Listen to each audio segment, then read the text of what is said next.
देखिए आज periodic table का थर्ड क्लास है, जिसमें से आपको डोबेरेनर का सिद्धांत, मैंने डोबेरेनर का और पीरियोडिक टेबल भी बता दिए थे, न्यूलैंडस का सिद्धांत, न्यूलैंडस का पीरियोडिक टेबल भी बता दिए थे। आज जो क्लास है मेंडलीफ का क्लास है। मेंडलीफ में देखेंगे कि पीरियोडिक टेबल में मेंडलीफ ने क्या बताया था। मेंडलीव, और यह रूस का था।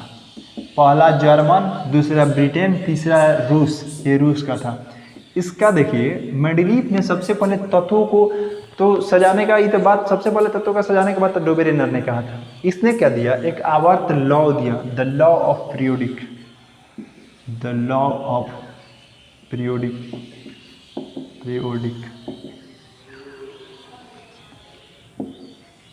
आवर्त कहेगा कि आवर्त सिद्धांत किसका है, आवर्त सिद्धांत कौन दिया, मेंडलीफ ने दिया। इसीलिए इसे the father of periodic table कहते हैं, पीरियोडिक टेबल कहते हैं। द फादर ऑफ माने आवर्त सारणी के पिता मेंडलीफ को कहा जाता है। आखिर मेंडलीफ ने क्या कहा, आप समझिए कि ये भी बकलोलवा से एक और गलती हो गया कि इसका भी जो आधार रहा वो भी परमाणु द्रव्यमान था, और परमाणु द्रव्यमान के कारण ही तो सब फेल खा रहा था, और इसको भी नहीं समझ में आ रहा था, इसलिए ये भी परमाणु द्रव्यमान ही रख दिया फेल होने के लिए। अब ये क्या हुआ कि मेंडलीफ ने बोला कि मेंडलीफ के अनुसार कि तत्वों का भौतिक और जो रासायनिक गुण होगा वो क्या होगा, परमाणु द्रव्यमान का आवर्त फलन होगा। इसके अनुसार बोला है, मेंडलीफ के अनुसार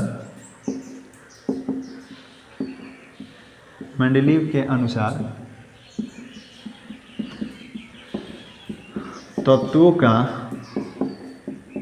भौतिक और रासायनिक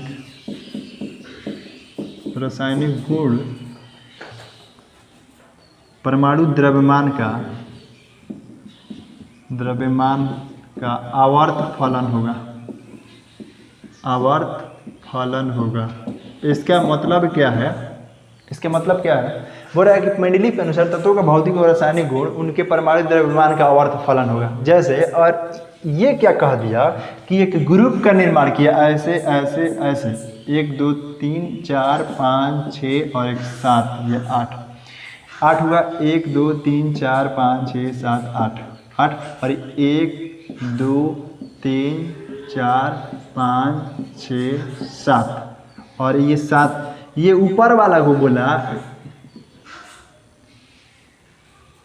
देखिए 1 2 3 4 5 6 7 8, ठीक, 2 3 4 5 6 7, ऐसे ये खंधा बनाया, और बोला कि जो ऊपर वाला है ऐसे इसको ग्रुप बोलेंगे, ग्रुप बोले तो वर्ग, और नीचे वाले को पीरियड बोलेंगे। इस तरह ऐसे वाले लाइन को पीरियड बोलेंगे, और हिंदी में इसे बोलेंगे आवर्त। हिंदी में इसे क्या बोलेंगे, आवर्त। ऊपर वाले को ग्रुप, नीचे वाले को पीरियड बोलेंगे। और ये बोला, वही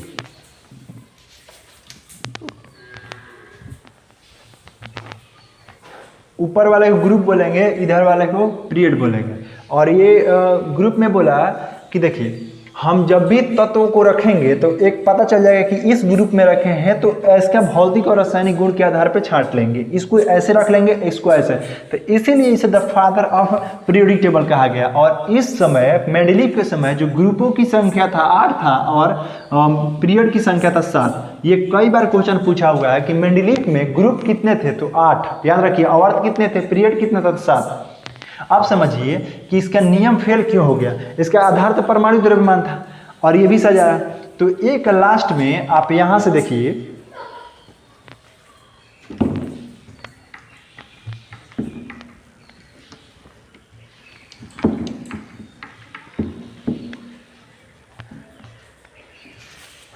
अब देखिए ये पीरियोडिक टेबल है मेंडलीफ का। यहां से देखिए ये पीरियोडिक टेबल दिखाई दे रहा है आपको, और पीरियोडिक टेबल में एक है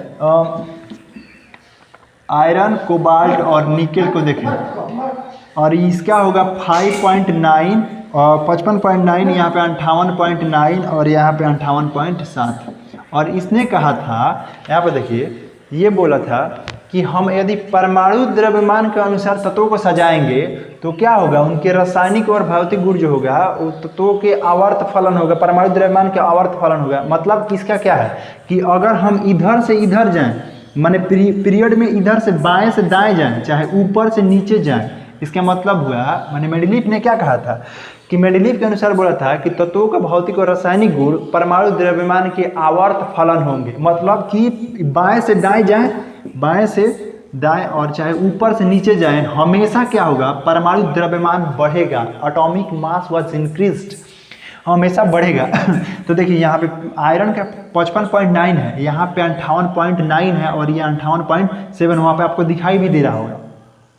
यहाँ पे क्या हुआ कि यहाँ पे तो 55.9 यहाँ पे तो बढ़ना चाहिए था, यहाँ पे ठीक है, लेकिन 58.9 है तो यहाँ पे तो बढ़ना चाहिए ना, यहाँ पे 59 हो जाना चाहिए ना। हमेशा परमाणु द्रव्यमान बढ़ेगा, मतलब इधर से जाए चाहे उधर से आए, तो यहाँ पे तो घट रहा है ना। इसीलिए यहाँ पे मेंडलीफ का पीरियड पूरी तरह से पीरियोडिक टेबल फेल हो गया और इसके बाद मोसले आया। और हम मोसले का जो अभी तक पढ़ रहे हैं पीरियोडिक टेबल, वो मोसले पर आधारित है। बोले तो मोसले का पीरियोडिक टेबल परमाणु संख्या पर आधारित है, इसलिए मोसले का सक्सेस रहा। तीनों बकलोलवा एक ही कॉपी कर दिया, क्या, परमाणु द्रव्यमान, वो भी परमाणु द्रव्यमान, दूसरा का भी परमाणु द्रव्यमान, तीसरा का भी परमाणु द्रव्यमान। पहला इफेक्ट डोबेरेनर का, दूसरा न्यूलैंडर्स का और तीसरा मेंडलीफ का। ये पूरी तरह से फेल कर गया, इसलिए क्योंकि यह कोबाल्ट और निकेल में समझ ही में नहीं आया इसको कि कौन पहले बैठा है कौन बाद में बैठा है। आप बैठाने के बाद बोल रहा है, एक्सप्लेन कर रहा था, गलती होगा नहीं। 58.7 निकेल का जबकि 58.9 कोबाल्ट का होगा, जबकि इधर इसका होना चाहिए जबकि उधर उसका होना चाहिए, इसलिए यह पूरी तरह से फेल हो गया। हम अब आएंगे, अब अगले जो वीडियो में हम आपको बताएंगे वो होगा मोसले का परमाणु, मोसले का पीरियोडिक टेबल, और वो होगा परमाणु संख्या पर आधारित। अब वो क्या है